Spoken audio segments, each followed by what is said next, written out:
कोंकण का श्रापित जंगल। कोंकण के सुदूर गांव रानावली में गहरे अनछुए जंगल फैले हुए थे।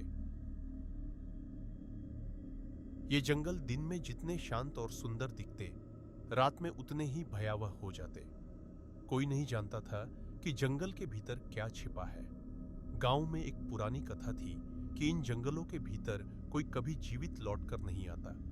लेकिन सुमित, एक युवा फोटोग्राफर, इन कहानियों पर यकीन नहीं करता था। अपने दोस्त आदित्य, माया और पीयूष के साथ वह जंगल की ओर निकल पड़ा। जैसे ही चारों ने जंगल के भीतर कदम रखा, हवा में अजीब सी ठंडक थी।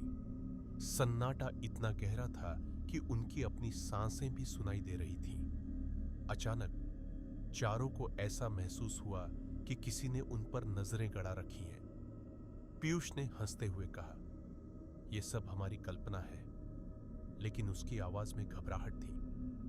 अंधेरा गहराने लगा और रास्ते खोते हुए उन्हें एक पुरानी हवेली दिखाई दी। हवेली के कंगूरे टूटे हुए थे और खिड़कियां किसी अंधेरे की गहरी गुफाओं की तरह दिख रही थी। बिना सोचे समझे वे हवेली में दाखिल हो गए। दरवाजे की चरमराहट और हवेली के भीतर फैली ठंडी हवा ने उनके दिलों में खौफ भर दिया। अंदर का माहौल एकदम ठंडा और भारी था, जैसे वहां सदियों से कोई हवा नहीं चली हो। दीवारों पर उकेरे हुए अजीबोगरीब चित्र, जो पहले धुंधले दिख रहे थे, धीरे धीरे साफ होने लगे। वे चित्र किसी दर्दनाक बलिदान का दृश्य दिखाते थे। मृत्यु, रक्त और वेदना। तभी एक जोरदार आवाज से सुमित के कानों में गूंज उठी, जैसे कोई उसे पुकार रहा हो। वह पलटा, लेकिन वहां कोई नहीं था। उसकी धड़कन तेज हो गई। बाकी लोग भी अब तनाव महसूस करने लगे थे। हमें यहां से निकलना चाहिए, माया फुसफुसाई। लेकिन आदित्य ने कहा, बस थोड़ी देर और, यह जगह अद्भुत है। वे आगे बढ़े। हवेली में हर कदम पर अजीब सी आवाजें गूंजने लगी। अचानक माया की चीख निकल गई। उसने अपनी छवि आईने में देखी, लेकिन वह उसके पीछे एक अजीब साया था। जब तक बाकी लोग उसकी तरफ भागे, आईने से एक सर्द हाथ निकला और माया को भीतर खींच लिया। आईना टूटते ही उसकी चीखर भी थम गई। माया! सुमित और पीयूष ने मिलकर उसे बाहर निकालने की कोशिश की, लेकिन अब वह आईना ठंडे शीशे के एक टुकड़े से ज्यादा कुछ नहीं था। उनकी आंखों में डर साफ दिखने लगा था। आदित्य अब तक चुप था और उसकी आंखों में अजीब सी चमक थी। यह सिर्फ हमारी कल्पना है, हमें दिमाग से खेला जा रहा है, आदित्य बोला। लेकिन उसकी आवाज अब बदल चुकी थी, जैसे कोई और उसके अंदर बोल रहा हो। पीयूष ने उसकी तरफ देखा और सिहर उठा। आदित्य के शरीर पर कुछ अजीब निशान उभरने लगे, जैसे उसे किसी ने जलते लोहे से दागा हो।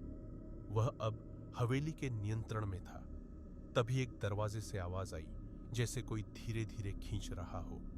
पीयूष की धड़कनें इतनी तेज हो गईं कि वह भागने लगा। मैं यहां से निकल रहा हूं, वह चिल्लाया। लेकिन जब वह दरवाजे तक पहुंचा, दरवाजा अपने आप बंद हो गया। वहां से एक भारी सांसों की आवाज आई और अचानक पीयूष को किसी अदृश्य ताकत ने उठा लिया। वह हवा में लटका, उसकी आंखों में डर और उसकी गर्दन में फंदा कसता गया, और एक पल में वह दम तोड़ चुका था। सुमित अब अकेला था। उसने चारों ओर देखा। हर दीवार से अजीब साए निकलने लगे थे। हवेली में एक अजीब तरह की सरसराहट गूंज रही थी, जैसे किसी अदृश्य ताकत ने उसकी रूह पर कब्जा कर लिया हो।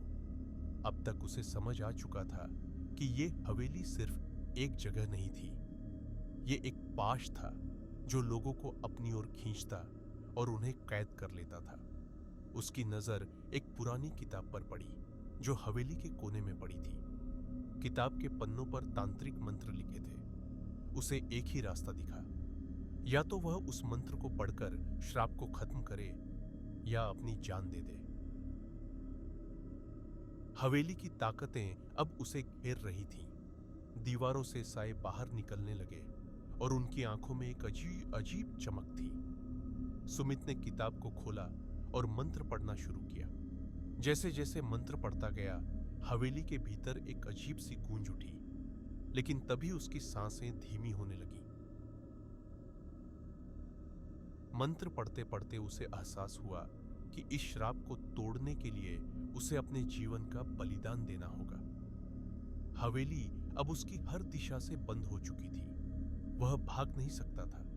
उसने मंत्र का आखिरी शब्द कहा और एक सर्द हवा का झोंका आया। उसकी आंखों के सामने सब धुंधला होने लगा और उसकी सांसें थम गईं। सुमित ने अपनी जान देकर हवेली को शांत कर दिया था। अगले दिन जब गांव वाले उसे खोजने आए तो उन्हें सिर्फ सुमित का बेजान शरीर मिला। माया, आदित्य और पीयूष का कोई निशान नहीं था। गांव वालों ने उस दिन से हवेली का नाम श्रापित रख दिया। अंत। गांव के लोग कहते हैं कि आज भी अगर आप उस जंगल के पास से गुजरें तो हवेली के भीतर से किसी की धीमी आवाजें सुनाई देती हैं। सुमित की आत्मा, जो अभी भी उस श्रापित जंगल की कैद में है। अगर आपको ये वीडियो पसंद आया हो तो सब्सक्राइब बटन दबाएं और घंटी के आइकॉन को क्लिक करें ताकि आप हमारी नई डरावनी कहानियों की अपडेट सबसे पहले पा सकें।